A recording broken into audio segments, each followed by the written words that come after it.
Hey everyone, what's going on? Welcome back with the COD Geek. Today we're gonna look at why Call of Duty Ghosts is the absolute worst game in the franchise. These are my opinions, so if you think there are some worse, let me know in the comments down below.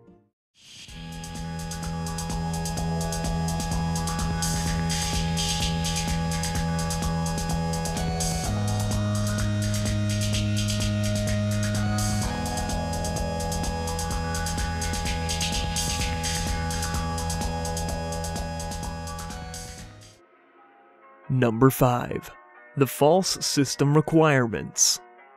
There was a 6GB RAM minimum systems requirement for the game on PC. Most of these details are released prior to the game, and the system will still run if those requirements are not met exactly. However, Ghost is not one of those games. The game refuses to run if your RAM is less than 6GB. Over 60% of gamers on Facebook Call of Duty groups couldn't run their game because of these requirements. Now yes, they bought the game even though their PC did not have the required systems, but those requirements have never been so strict in any of the previous AAA games before. With a bit of tinkering around, some people have found that the game does not actually need 6GB of RAM, and it can run completely fine for a low to mid-range gaming PC. These system stats set by Activision were to make the game seem like it was next-gen, when in reality it could run on 1.5GB of RAM. They sort of shot themselves on the foot with that one.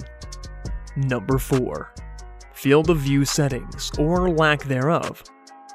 In the previous entry to COD, there were some options that were well received by players. They could use the in-game options to draw FPS without running an external program to know what frames the player was getting. Players could also adjust the field of view according to what their personal preferences were. Some players prefer having a wider peripheral scope of vision, playing with as high as 90 FOV in Black Ops 2. However, they changed this in Ghost, making the FOV 65, and took away the option to adjust it. So now you can't quite see as much of the screen as you could in Black Ops 2 because you can no longer make an adjustment without getting banned.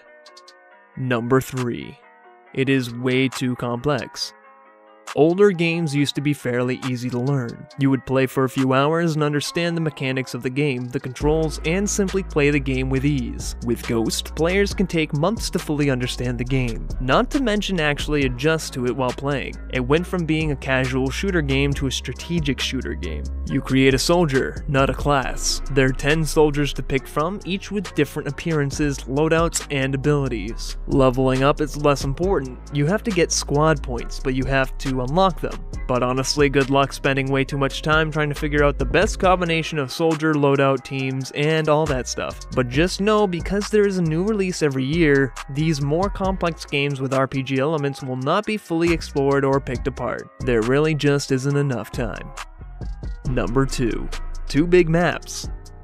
What was enjoyable for a lot of players was that you never really had to search too far for a good fight. The combat was always available right away, but with the maps that are just massive, there aren't more enemies here. So now you have to explore a huge, virtually empty map and hope that you stumble upon an enemy before you lose your mind. The only map in the game that is a reasonable size for players to go and fight is the freefall map, but it's only available if you pre-ordered the game. And to add insult to injury, for the larger maps they had scenery updates, which meant you had to learn the map twice.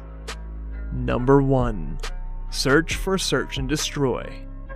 Private matches have a certain popular aspect called search and destroy. If you were a fan of COD, you may have heard of it, but if you played Ghost and only Ghost, maybe you haven't, because they took it out. Activision knew players weren't going to play search and rescue if search and destroy was available, so they removed it. This really just shows the lack of confidence they had in their own product.